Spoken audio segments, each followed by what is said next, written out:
This is how to take apart the plastics on a 2010 Polaris Scrambler. So you gotta take this black piece off. There's two retaining clips, one here, that need popped out.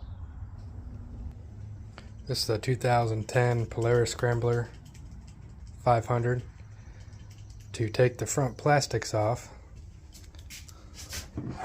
there's this black shroud. It's got two little tabs right there and right there that you need to pop out. And once you get that out,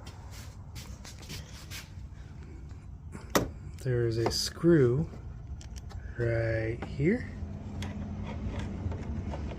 and same on the other side. They need to come out. Okay, after those you have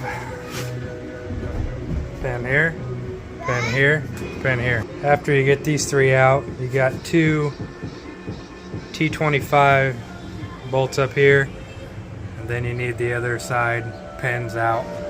After you take all these out, you also need to take this one and this one out.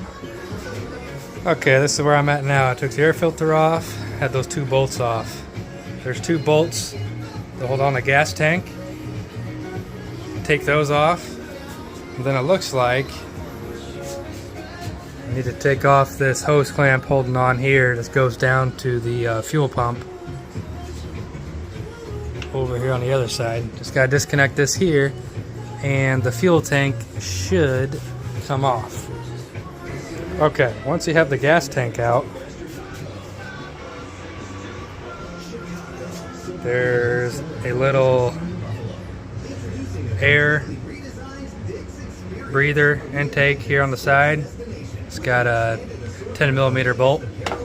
Pop that off. That'll make this loose. This nut needs to come off.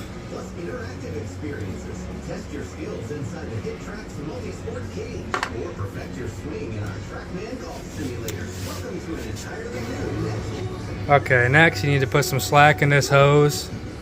Pop this hose off, and that'll allow you to get down in here where this screw is for the clamp connecting your carburetor to your air box.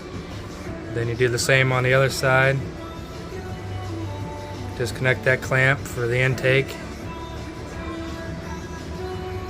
You can take your fuel line off.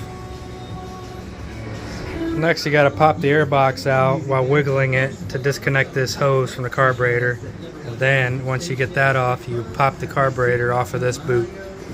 Alright, once you have this carburetor loose, I think I said this was a fuel line, but I believe it's actually a vacuum line. Once you have that disconnected, there is, I believe that's your fuel line. That needs disconnected. And then we'll work on the throttle cable and the choke cable.